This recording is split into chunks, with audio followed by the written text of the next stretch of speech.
సభకు నమస్కారం.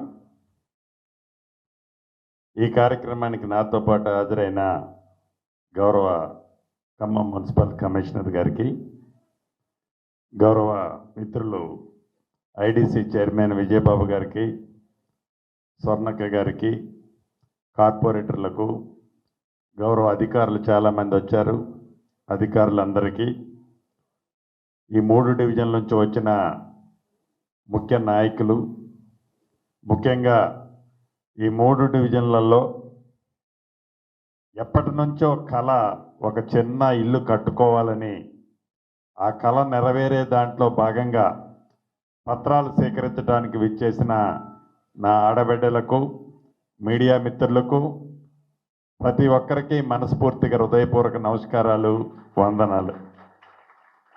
చాలా సంతోషం. ఈ 3 డివిజన్లో ఇప్పుడే 150 మందికి ఇందిరమ్మ ఇళ్ళు, మీ చిరకాల కోరిక, ఆశ ఏదైతే ఉందో దానికి సంబంధించిన లబ్ధిదారులకు పత్రాలు, శాంక్షన్ అయిన పత్రాలు ఇవ్వటం జరిగింది. ఇందాక కమిషనర్ గారు చెప్పినట్లు వీలైనంత తొందరలో, ఎంత తొందరగా మీరు ఇల్లు పూర్తి చేస్తే మీకు అంత తొందరగా 5 లక్షల రూపాయలు 4 విడతల్లో ఇవ్వటం జరుగుద్ది.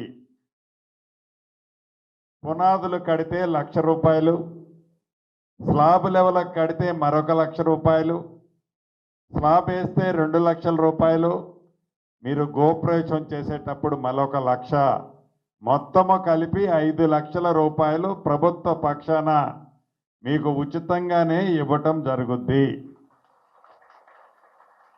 అంతేకాదు, ఇవాళ కొంతమందికే ఇవ్వగలిగాం, ఇంకా అర్హులైన వాళ్ళు చాలామంది ఉన్నారు. ఈ 3 డివిజన్లో ఇప్పుడే అదే కమిషనర్ గారిని అడుగుతున్నాను.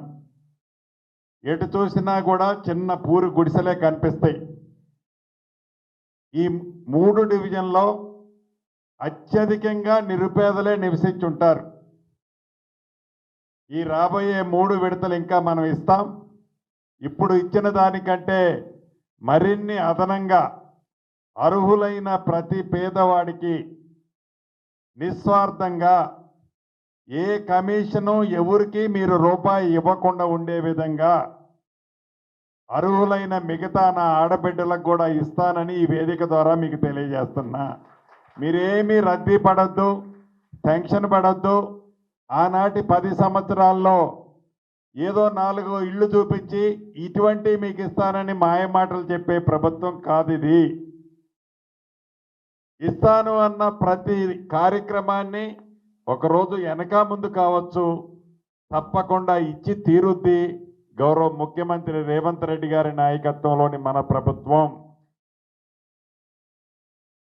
మరీ చెప్తున్నాను, మళ్ళీ ఏ ఆడబిడ్డ కూడా నాకు ఇల్లు రాలేదని నిరుత్సాహపడాలని మనస్ఫూర్తిగా మిమ్మల్ని కోరుతూ, ఈ 3 డివిజన్ల మీద మీ దీవెనలతో వచ్చిన మన ఇందిరమ్మ ప్రభుత్వం వచ్చిన ఈ 18 నెలలలో సుమారు 19 కోట్ల రూపాయలు సిమెంట్ రోడ్లకి ఇంతకుముందు ఇచ్చాను.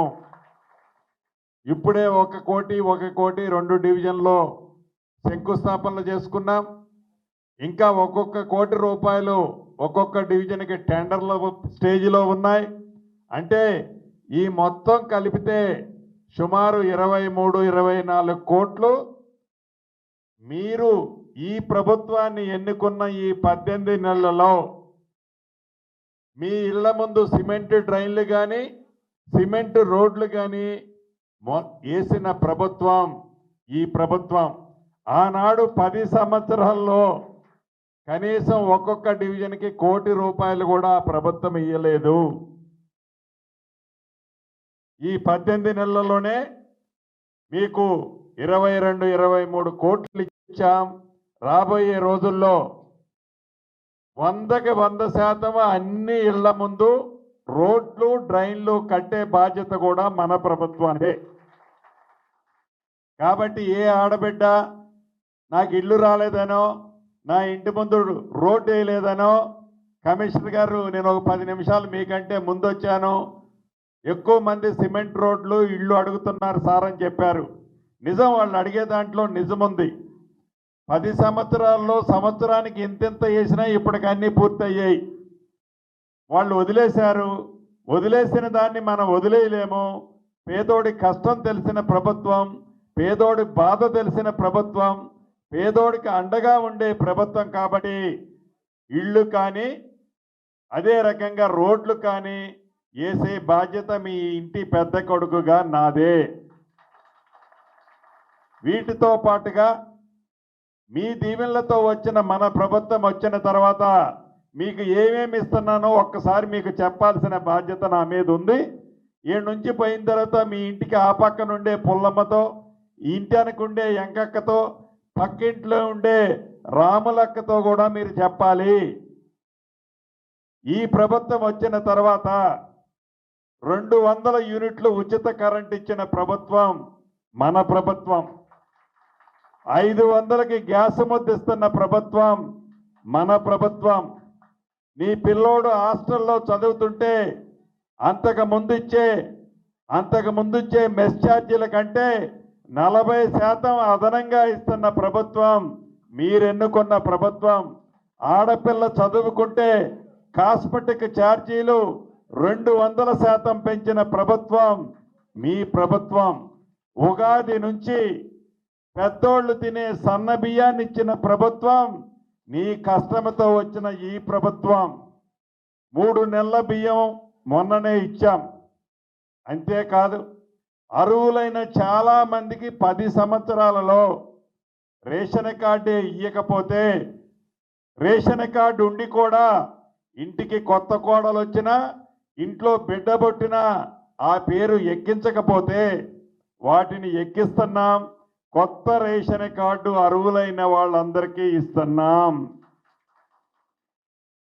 అంతేకాదు ఇందాక చెప్పినట్లు ఇందిరమ్మ ఇళ్ళు ఇస్తున్నాం. ఇంకా కొన్ని 1-2 పెన్షన్లు లాంటివి కూడా అర్హులైన వాళ్ళు ఉన్నారు. ఇంటికి అమ్మాయి పెళ్లి చేయాలి, ఇల్లు కట్టాలి, ఇంటి ఆయనకి వైద్యం చేయించాలి, పిల్లోడిని చదివించాలి అంటే అన్ని పనులు మనం ఒకేసారి చేయలేము. మన ఇంటి సమస్య ఎలా ఉంటుందో, రాష్ట్ర ఆర్థిక పరిస్థితి బాగలేని కారణంగా కొద్దిగా లేట్ అయినా కూడా చెప్పిన ప్రతి మాట తూచా తప్పకుండా మీ ఇంటికి పంపించే ప్రభుత్వం మీ కష్టంతో ఉన్న ఈ రేవంత్ రెడ్డి గారి ప్రభుత్వం, మన ఇందిరమ్మ ప్రభుత్వం అని మనస్ఫూర్తిగా మీ అందరికీ తెలుపుతూ, భవిష్యత్తులో మీకు ఇచ్చిన అన్ని మాటలు ఈ ప్రభుత్వం నెరవేరుస్తుందని కూడా మీకు హామీ ఇస్తూ మీ అందరి దగ్గర సెలవు తీసుకుంటున్నాను.